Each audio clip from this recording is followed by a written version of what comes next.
Hello there, welcome back to another video in this Pandas series, and in this video I'm going to talk about two functions, that is LOC and ILOC, and they are very useful function in Pandas. So without wasting any more time, let's get into the video. So as you can see here, I have already imported Pandas and I have created a dictionary which is called as student info, and ID. We have four students basically. We have ID, we have their name, and we have their ages.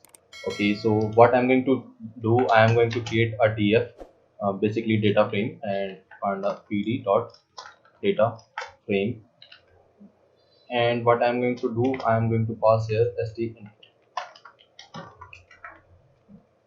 So if you do not know how I did it, then you should go and check out my pandas tutorial, and the link is in the description.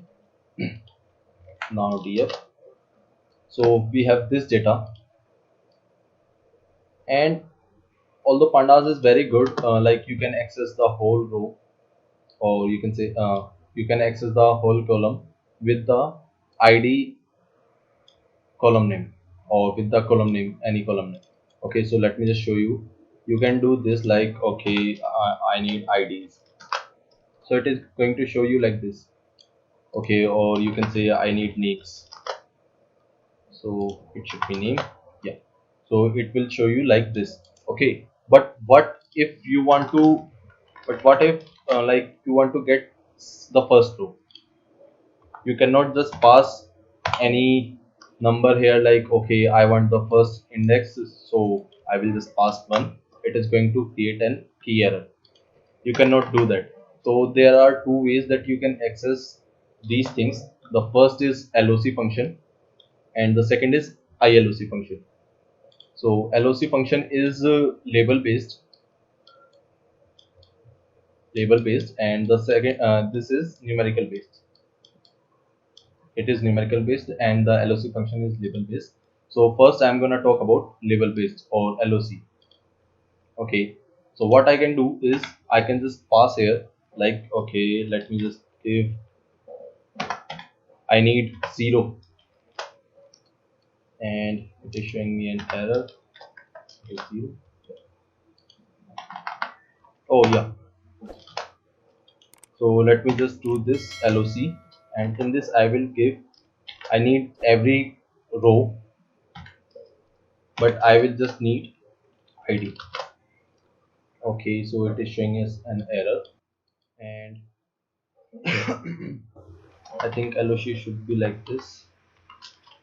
Yeah, so as you can see here, it selected all the rows and it showed the IDs of them.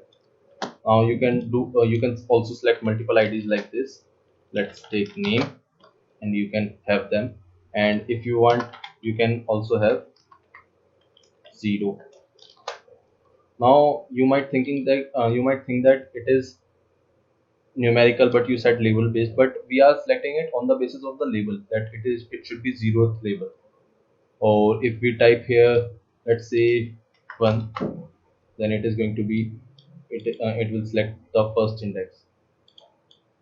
Okay, so now this is the LOC, and you need to try multiple things, like you should access multiple, uh, what do we say, you should access multiple kind of data from your data, so that you will have a better idea like how this LOC will work.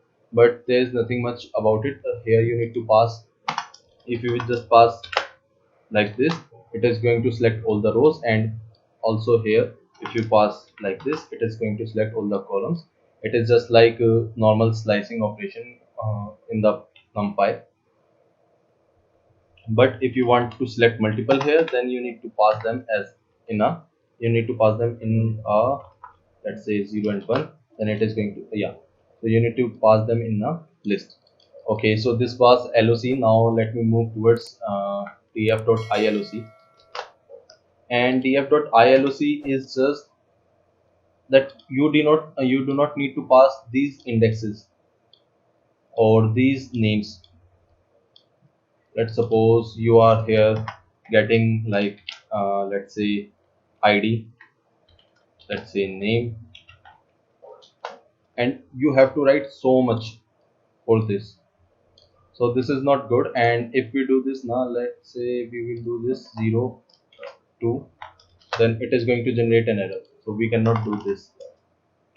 And so you have to write a lot of names if your data is very big. So the better way is to use ILOC.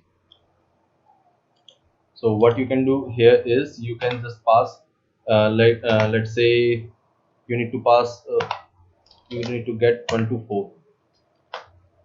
You will get first, second, third.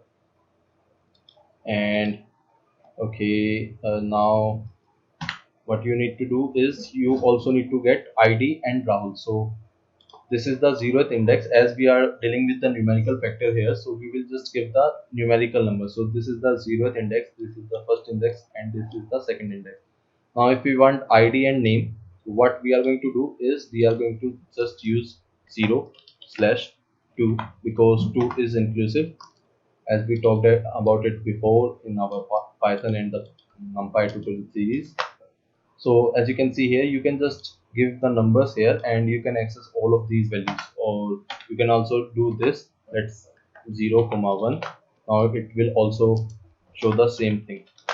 But in this case, you have to write the names. So that was very lengthy and that was very time consuming if you are working on a very big data. So that was very time consuming and expensive. One more thing, guys, as I said earlier in the starting of this video, like I refer to LOC and ILOC as uh, what do you say, I referred LOC and ILOC as functions, but these are not functions. As you can see here, I am not just calling them. So these are properties, and if you do not know property, then you should go and check out my Python tutorial series in which I discuss about this, like what are properties, what are classes. So you should check out that. And these are properties of Pandas class, or you can say Pandas module. So these are the properties of that class. And so this was it. One more thing before we move out is that there was another property like df.ix, but now it is depreciated from the Python. And what it is like, it was the combination of ILOC and LOC, but as it was a combination of both of these, so now it is depreciated and you shouldn't use it. So this was it in this video, guys, and I hope that your concepts became clear and you should practice using it a lot. And you should download a big data big data set from internet, so you can have much more room to play with. So thanks for watching, and I'll see you next time.